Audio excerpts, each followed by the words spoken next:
It's hard to point out a ship within Star Wars that's more popular among the fan base than the Venator class Star Destroyer. It has a cool design, and it's arguably one of the most common and most powerful ships in the Clone Wars, which is itself a very popular period within Star Wars. However, some of this popularity has, in my opinion, led to some misconceptions about just how good it is at certain things. A few days ago, for example, I put up a video on my gaming channel where I did a direct head-to-head of the Executor class and the Venator class as kind of a joke. However, there were some comments that were legitimately talking about the joke having been unfair to the Venator and that the Venator would have been able to potentially stand up to the Executor. There's some elements of this that I'm going to tackle in a later video this week, directly comparing the Venator and the Imperial class Star Destroyer and whether the Empire should have kept the Venator.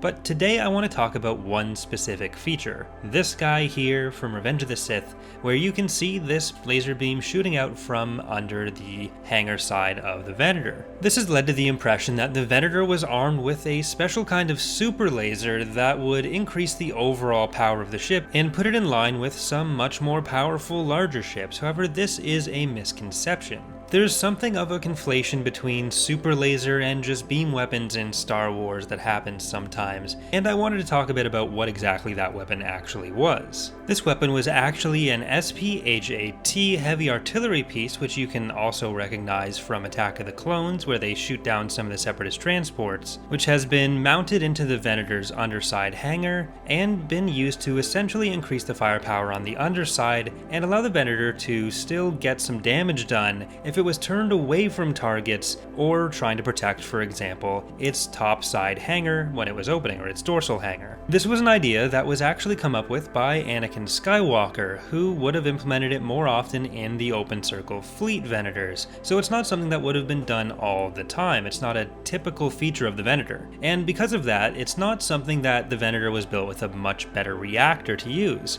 Really, it was a kind of way to get around the fact that the Venator had a lot of powerful turrets up top, but not much going on the bottom. No matter what kind of weaponry you put on a ship, you're still limited by how much power the reactor can put out. In Star Wars, there are some things that are usually crystal-based technologies that are used to explain how something could put out a lot more power at a smaller scale.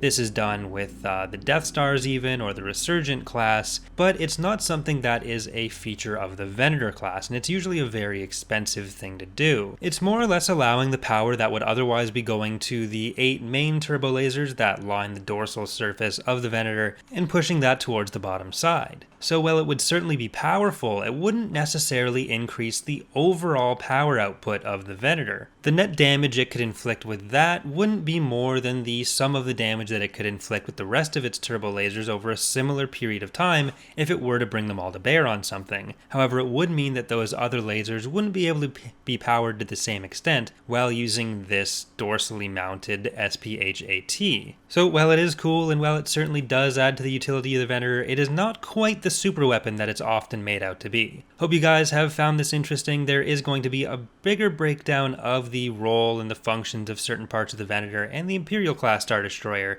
coming out later this week if everything goes to plan. So if you are not subscribed and want to stay tuned for that, consider subscribing or leaving a like if you've enjoyed the video in general. Thanks for watching and hope to see you next time.